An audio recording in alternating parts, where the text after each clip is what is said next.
నీకు బాగా డబ్బులెక్కి నీ ఫ్రెండ్సే కదా అని చెప్పేసి నువ్వు డబ్బులిస్తూ ఉంటావు నీ ఫ్రెండ్స్‌కి. కానీ ఒక పాయింట్ ఆఫ్ టైమ్‌కి నీ ఎదురు స్ట్రెయిట్ అవుతది. కానీ నువ్వు వాళ్ళని అడిగినప్పుడు "అరేయ్! నా దగ్గర క్యాష్ ఉందిరా, ఫోన్‌పే ఉందిరా" ఇది అది అని డైలాగులేస్తారు. లేదా "అరే! ఇందాకే ఇది ఇచ్చేసానురా" అంటారు. లేదా "అరే! మొన్నే ఈఎంఐస్ కట్టేసుకున్నానంటారు."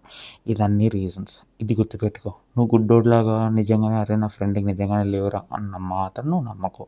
ఎందుకంటే నీకు నిజంగానే వాడు అంత ఫ్రెండ్ అయితే మాత్రం అట్‌లీస్ట్ నువ్వు అడిగింది ఒక రూ. 1000 అంటే అట్‌లీస్ట్ 200 అన్నా ఇస్తాడు నీకు. వాడి పరిస్థితులు బాలేవు కదా! నువ్వు అనొచ్చు. కానీ ప్రతి సిట్యుయేషన్‌లో ఇదే ఉంటది. నువ్వెప్పుడన్నా సరే మనకి కావాల్సినప్పుడు ఎవరు ఉండరు గానీ, వాళ్ళకి కావాల్సినప్పుడు మనం ఎప్పుడూ ఉంటాం. లాస్ట్‌కి మోరల్ ఆఫ్ ది స్టోరీ ఏంటంటే ఎప్పుడు ఎవరికీ ఎక్కువ అవైలబుల్‌గా ఉండకు. నీ పనుల్లో నువ్వు ఉండు. నీ కెరియర్ మీద ఫోకస్ చేసుకో. నువ్వే ఫస్ట్. దాని తర్వాత ఇంకెవరన్నా అన్నట్టుగా ఉండు. సెల్ఫిష్‌గా ఉండాలి అని నేను అనట్లే. సెల్ఫ్‌లెస్‌గా మాత్రం ఉండకు అని నేను అంటున్నా. ఎందుకంటే లాస్ట్‌కి నువ్వే లాస్ అవుతావు. అన్నీ పోతాయి నీ దగ్గరున్నవన్నీ. అదే గాని ట్రూ ఫ్రెండ్స్ ఉండి అంతా బానుండి మంచి చెడు కోరుకుంటే ఇట్స్ ఫైన్.